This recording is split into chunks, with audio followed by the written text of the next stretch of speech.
Okay. Thank you very much for inviting me for this talk.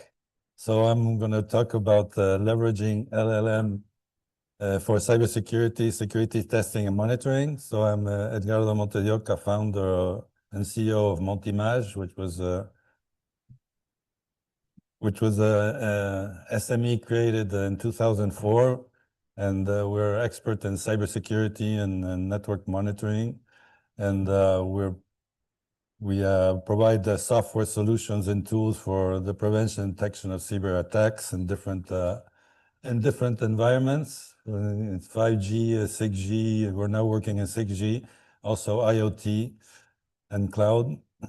And so we provide an open source framework that can integrates a lot of results from our research. And we also have a platform for creating 5G networks to be able to test our tools, and cyber threat intelligence services that we provide. And also we work on security audit and red teams for enterprises. So we participate in several research projects. The main topic, I won't go through this, but the main topics are 5G, 6G, defining a security architecture and enablers, and also we have worked on explainability and AI explainability and how this can be used in the security analysis. And then on resilience of critical infrastructures, we have worked on several projects on concerning that, and also cybersecurity for SMEs, where we provide a marketplace for facilitating the security, improving the security postures of SMEs, including SMEs that don't have any technical expertise. So our research activities are on cybersecurity and network security, machine learning and AI and we're working a lot on using Agentic and LLMs to improve the cybersecurity processes, like I will explain later. We also work on standardization. For instance, we participate in a working group on AI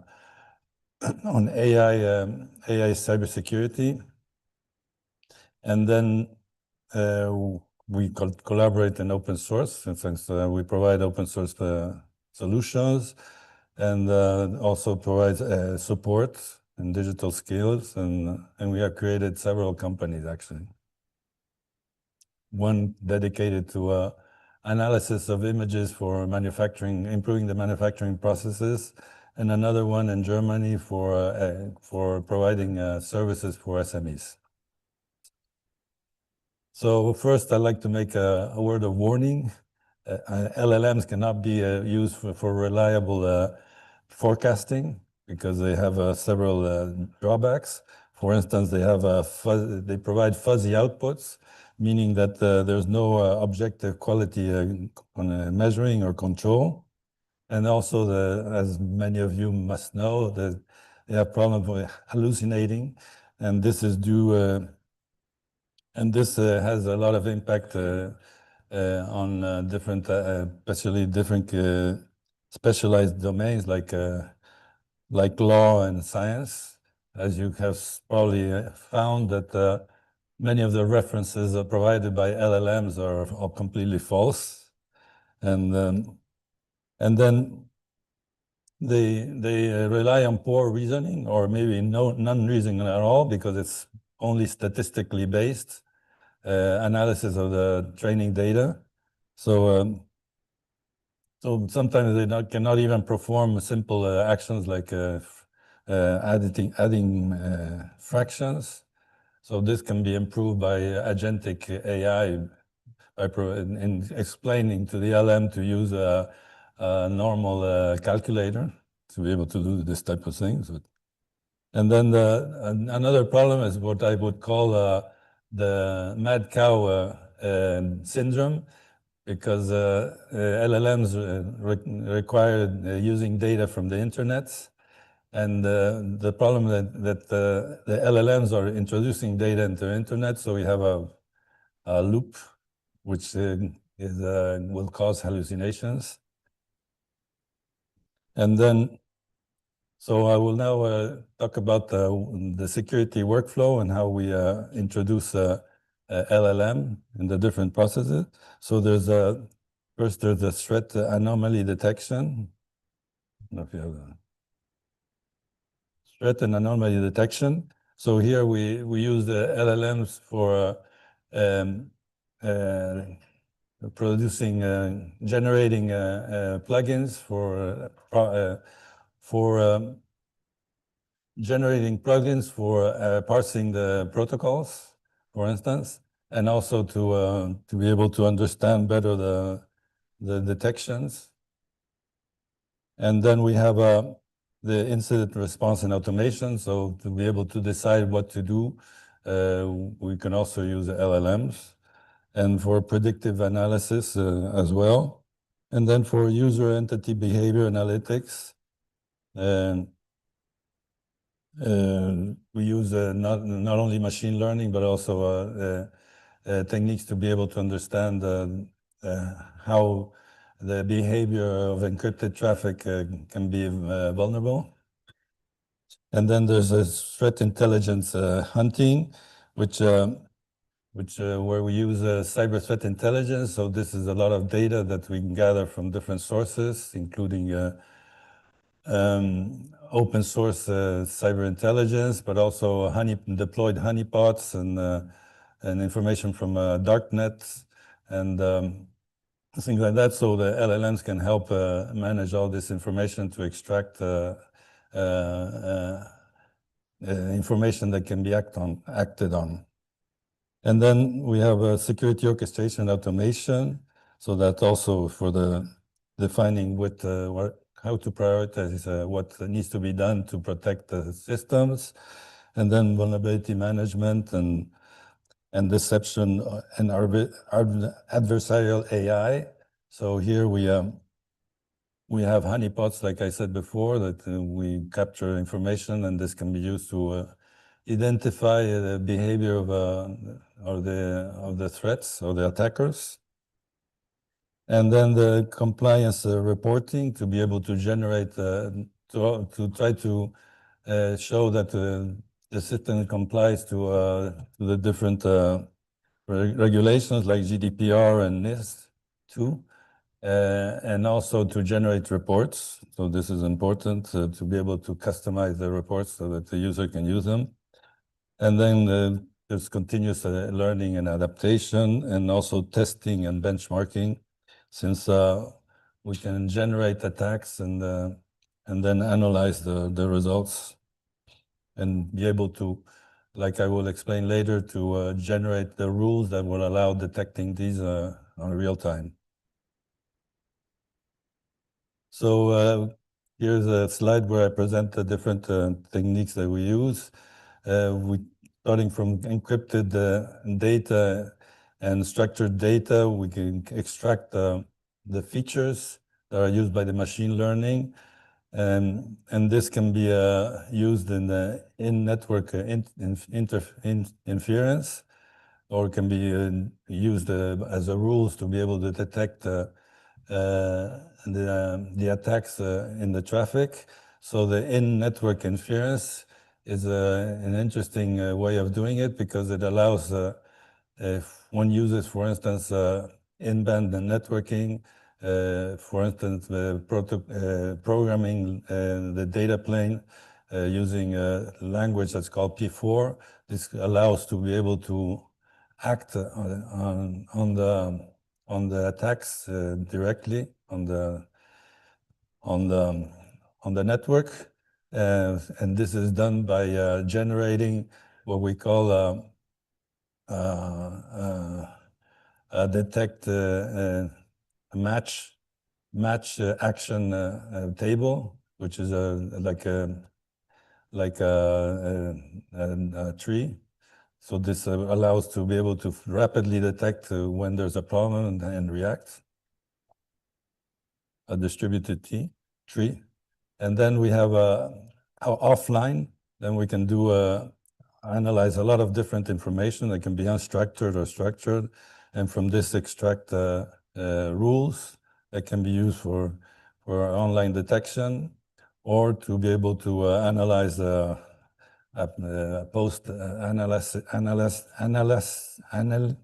analyzing the information to be able to generate reports, and also to bring insights for the user so that he knows what needs to be done. So then we have concerning security testing. So we designed, we are working on a system that allows to generate the rules from the different 5 minutes already. So I'll go a lot faster.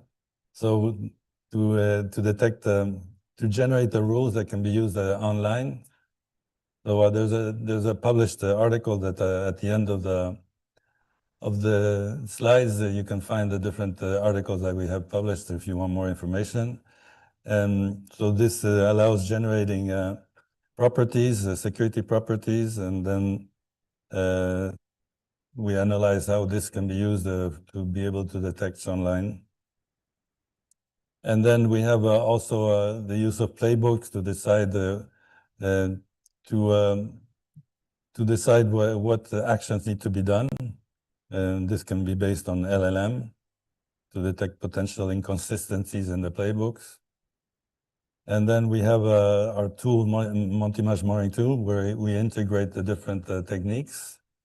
For instance, using what we call ACAS, which is to analyze, using machine learning to analyze encrypted traffic. So we have an API that provides the different ways of using this platform. And we also have a platform for managing the AI analysis. So it allows to benchmark different techniques, model the training, and generate and manage the execution, and also integrates the explainability techniques like shaft and line. And we are working on introducing new techniques to be more inclusive. And then we provide the explanation of what was detected. And then we have the SOAR, which is a security orchestration, automation, and response. So this also is using LLM. And we have a tool that we call 5G replay, which is like TCP replay, which allows to introduce fuzz testing of 5G network components, and not only fuzz testing, but also to add inject attacks to be able to test the resiliency of these components. And there we're introducing generative AI for anomaly injection and adversarial attacks, and also to manage the testing. And then we have a pen tester to execute the pen tests, which is based also on other techniques, not only 5G replay. And this also has to be managed. And then we're working also on fine tuning, but I won't talk about that because in the talk number 7, this will be explained better. And we also have developed an anti-phishing tool to identify anti-phishing, and this is also based on LLM. So here are the references that you can find more information on what we have done. So that's it. Thank you. Any questions?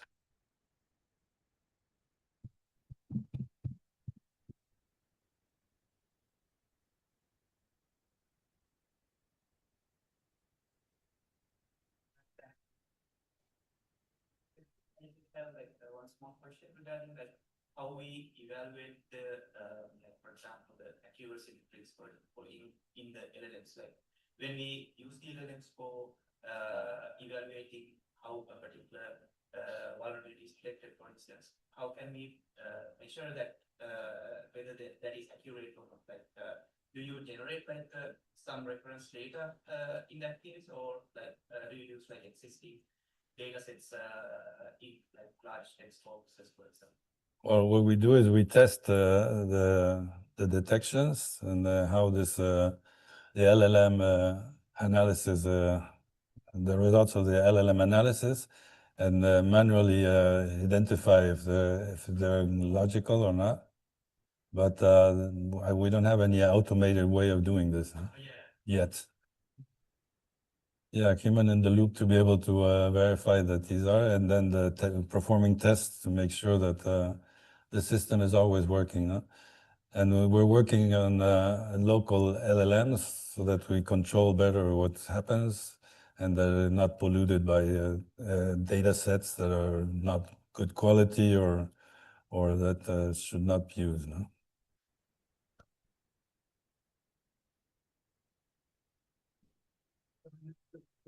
If you go to slide number 8, please. 8.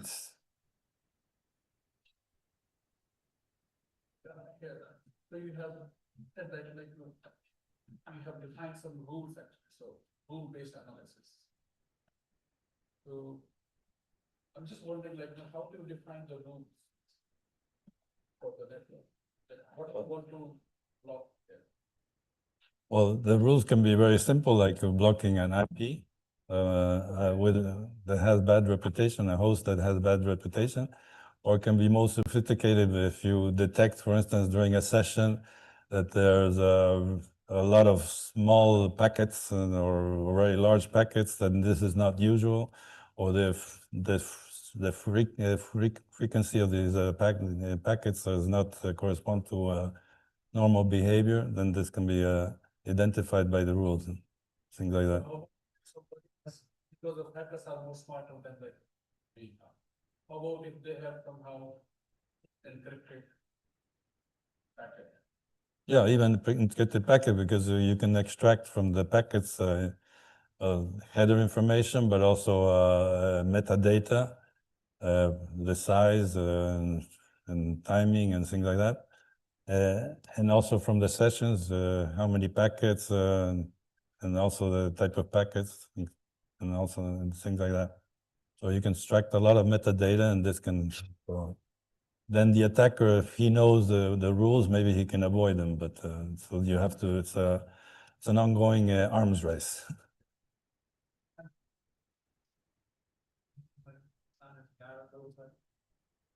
Excuse me? We have our own rules that's based on, which is a tree, where we have the context, which identifies different conditions on the packets or sessions, and then the result, which triggers the alarm.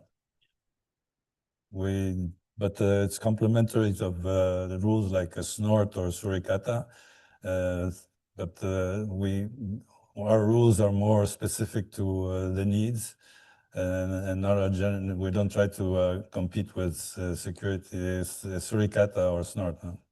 They already have a lot of rules. And we try to detect zero-day attacks, behavior that is not normal, that's not detected by others. But this is not that easy to do. I have a question maybe about that. How about space for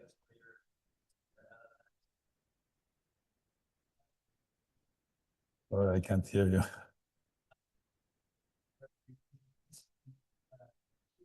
Your LLM to connect into other agentic AI, which is for other people to write APIs using anything like that now, or is it a full service for your own system? No, we're working on our own framework. So you don't have external APIs using MTP. Yeah. What do you mean by MTP? Oh, context protocol. No, we don't use that yet. MCP. No. Those tools. We're investigating it, but we don't have any solution yet.